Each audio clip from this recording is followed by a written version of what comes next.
Sir আমরা এসছি এনাদেরকে থানাটা 200 metre দূরে 3 ঘন্টা ধরে ঘটনা ঘটেছে, সাংবাদিক পৌঁছে গিয়ে ভিডিও রেকর্ডিং করেছে, থানার পুলিশ পৌঁছায়নি।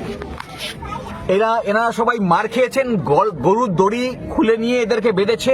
আমি দেখেছি ইতিমধ্যেই, আমি বিভিন্ন মিডিয়াকে বলেছি যারা এই কাজ করেছেন তারা যাই হোক মানুষ নন, মনুষ্যরূপী পশু তারা, তাদের কোনো অধিকার নেই অন্য কোনো মানুষের উপর আক্রমণ করা। সে গরু বিক্রি করুক আর ছাগল বিক্রি করুক, এটা দেখার দায়িত্ব তাদের নেই। আসলে হিন্দুত্ববাদীরা তারা প্রকৃতপক্ষে মানুষের মধ্যে বিভাজন তৈরি করার চেষ্টা করছে। এর বিরুদ্ধে আমার আইনজীবী বন্ধুরা তারা ওখানে গিয়েছেন। আমি সমস্ত মানুষের কাছে নিবেদন করব আপনারা ঐক্যবদ্ধ থাকুন, আর তোমরা পুলিশের কাছে গিয়ে একটা মেমোরেন্ডাম লিখে এসপির উদ্দেশ্যে পাঠিয়ে দাও। তারপর যা ব্যবস্থা করার আমরা ওখানে গণ আন্দোলন ভিত্তিক এবং আইন ভিত্তিক যা করার নিশ্চয়ই করব। আপনারা সকলে ঐক্যবদ্ধ, জোট বাঁধুন, যত মানুষ আছেন।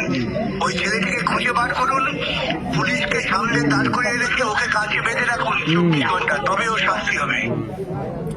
ঠিক আছে স্যার, আপনাদের আর কিছু বলার আছে? ঠিক আছে। আচ্ছা, এই ভদ্রমহিলা এনারা বলুন, আপনি বিকাশ ভট্টাচার্য সাহেব আপনাদের উদ্দেশ্যে বার্তা দিয়েছে যে আপনাদের সঙ্গে আপনাদের হয়ে লড়াই করবেন, আপনাদেরকেও জোট বাঁধতে বলেছেন। কেউ ঘাবড়ে যাবেন না, সকলে এক হয়ে থাকুন।